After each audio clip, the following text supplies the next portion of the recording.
Now in the second lesson, we're learning about Roger and John the Shepherd. And somebody's going to read that to you all, somebody with a big loud voice. That isn't me today.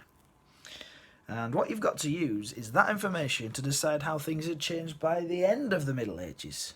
So you've got the Anglo-Saxons, the Normans, and the rest of the Middle Ages. And there was continuity, but there was also change, just like with the Anglo-Saxons to the Normans.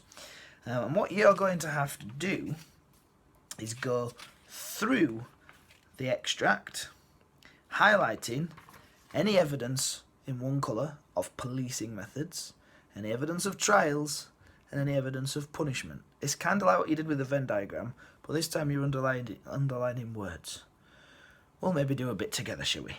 So it kind of goes in order of policing, trials and punishments, because there's the crime and people trying to catch him, there's the trial, people putting him on trial, and then what happens to him afterwards. So it kind of goes through. So much of what you underline about policing comes at the start.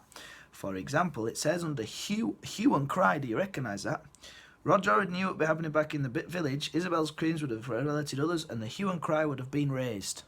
So I'd be underlining hue and cry. That's one way they tried to police things at the time. Nobody wanted to risk the fine for not joining in. Do you recognise that about the hue and cry? You should.